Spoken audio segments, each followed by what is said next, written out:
and it's Damascus, more than any other Arab city, that's been the centre of Arab nationalism.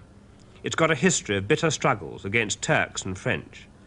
Now every Syrian feels that the fight is against Israel and the West.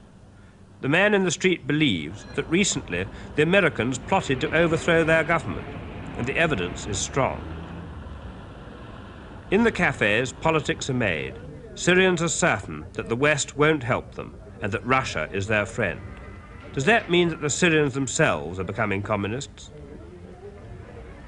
Public opinion outside Syria is quite different from the real situation here, because the Americans and all the allies who cooperate with America are describing Syria to be communist.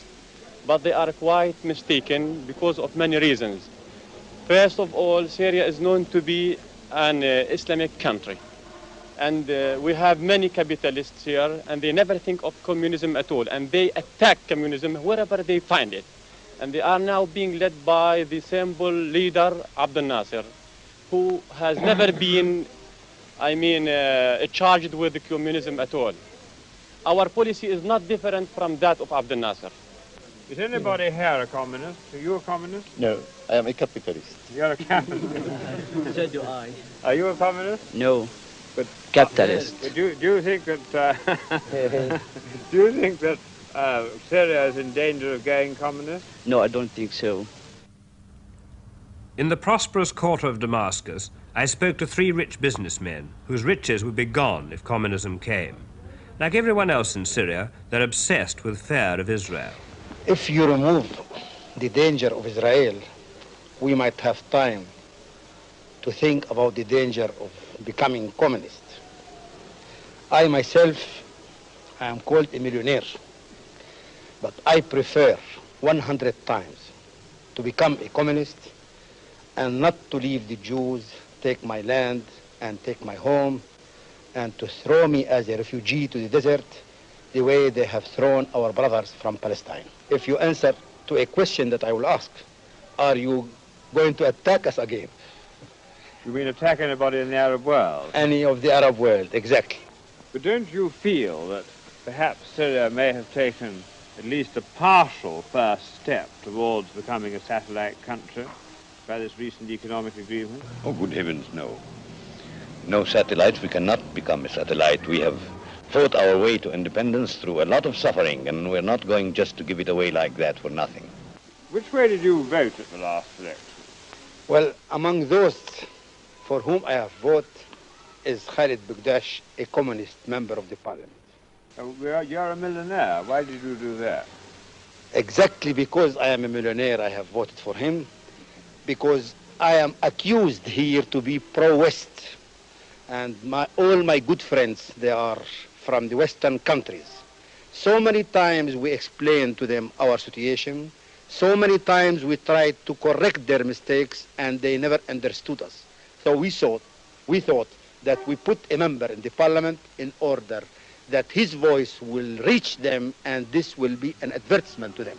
Alarm them, you mean? Alarm and draw their attention. In the bazaars and shops, there are few pictures of Syrian leaders.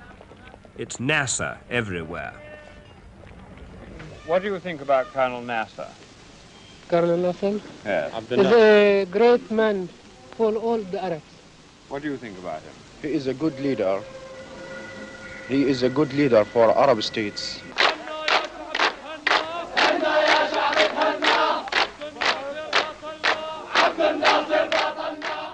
Nasser is our friend and leader, is the theme of this song, which the Syrian soldiers insisted on singing to me.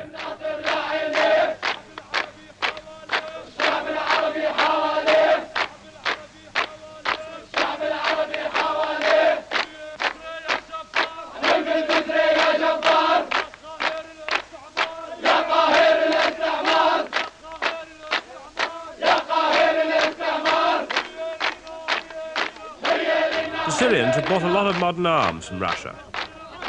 It's doubtful whether even their regular soldiers could use them effectively, nor could these volunteers who belong to the popular resistance movement. Every morning at dawn for 2 hours, these volunteers run round the streets of Damascus. They're practicing street fighting in case the Israelis or the West invade Damascus. Their employers have to pay for their time off work. They're very enthusiastic. The Chief of Staff told me that he was very proud of them and that they would be magnificent fighters. I'm not quite so certain myself.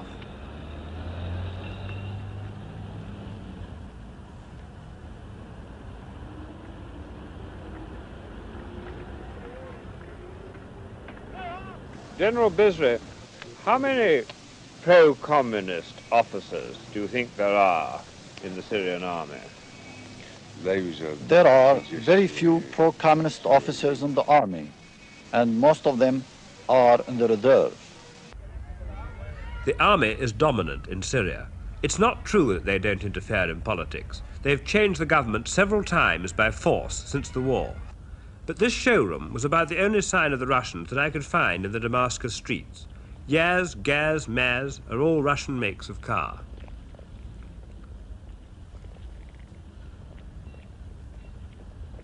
Mr. Tarazi is the permanent head of the Foreign Office in Damascus, and he's also going to be the Syrian ambassador to Moscow in a few weeks' time. Mr. Tarazi, why is it all right to take a loan from the Russians but not from the West? In fact, the Syrian government has requested a loan 2 years ago from the International Bank for Reconstruction and Development in Washington. But unfortunately, the conditions of the bank were not acceptable for the government because the loan had contained some conditions which could be considered as interfering in the internal affairs of Syria. That man may not be a communist, but in England we'd call him a fellow traveller. But the ordinary Syrian agrees with what he says about the West making unacceptable conditions for any offer of aid. The government certainly has the people behind it. Here's the Prime Minister. He doesn't speak much English, so we had an interpreter to make a simultaneous translation. My first question, no communist. Insofar as communism represents a social and economic doctrine, I can, without any hesitation, declare that the proportion of communists or communist sympathizers in Syria is less than anywhere in the other Arab countries. It is even less than in any Western country. There is only one communist member in our parliament, which is composed of 144 deputies, while in France, for example, the number of communists constitutes a large proportion of the National Assembly, and the same thing applies to Italy. Even in Israel itself, which is the spoiled child of the United States, the communist members of parliament total 13. It is clear, therefore, that the prevailing false impression that communism is spreading in Syria has no foundation in fact.